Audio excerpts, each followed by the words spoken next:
You can't go 5 seconds scrolling through Roblox without seeing one kind of game: Brainrot games.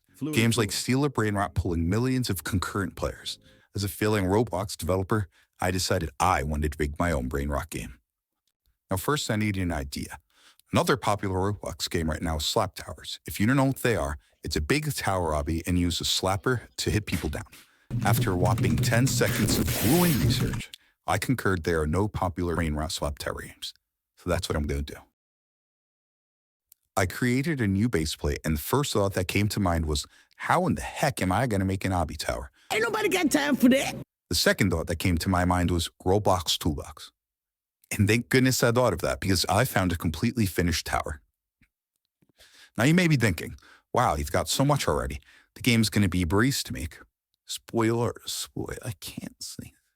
Spoiler alert, it wasn't. Now the obby did come with slapper models, but they didn't work. Instead of focusing on that, I did what I normally do in real life: push my problems to the side and make bigger problems. That bigger problem is the slapping animation. I do not know how to animate, and I do not have the patience to watch tutorials. Ain't nobody got time for that. So I'm going to be using the very limited knowledge I have for animations and begin.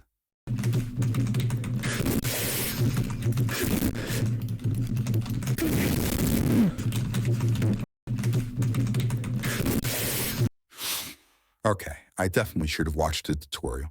Spent 30 minutes animating a swing animation, and it looks decent at best. It works though, so deal with it. Now it's time to work on that slapper. I spent too much time trying to make my own model, but then I reverted back to my good old friend, the toolbox. Get used to him, you'll see him a lot. So all I did was use the slapper model given from the tower and replace the model from the toolbox slapper. Next thing I did was name each slapper model for Italian Brainrot characters based on their color. But remember, as Shakespeare once said, "Art thou know that nothing is thy free." Now I need to add coins to the game. I also added wins. The next thing I did was add a respawn to where you die developer product. Because remember what Albert Einstein said, children aren't good at beating obbies, but they are good at taking their parents' credit cards. The first thing I did was make the UI. The next thing I did, the hard part about this, was coding. So as any logical developer would do, I used my other good old friend, Google, specifically the AI overview. It gave me a perfect script to use, and after configuring it with the developer product, it was good.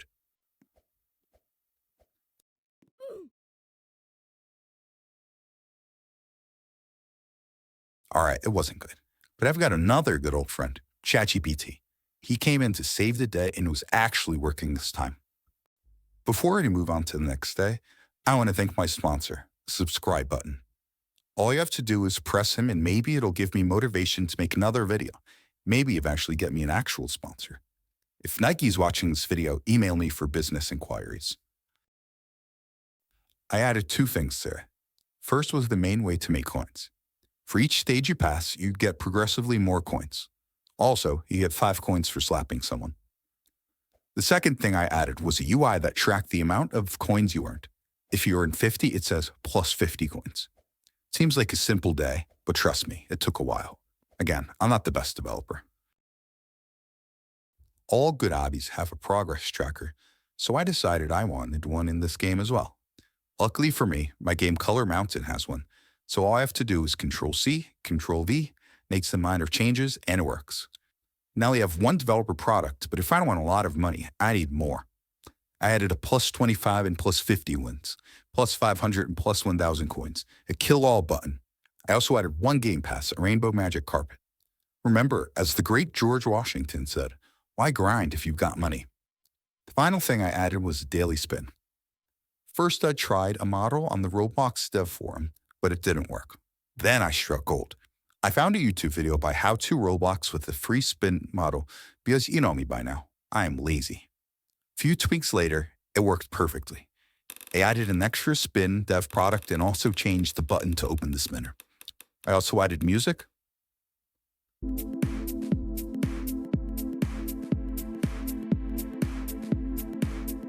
On second thought, let's not add music. And that was it. The laziest developer on the platform created a game that is not completely infested with bugs. Not that I know of. Miracle, some might say. I'm going to advertise the game when this video comes out, so check the game out. Thanks for watching this video. Check out the other low-effort game I made right here, and make sure to subscribe.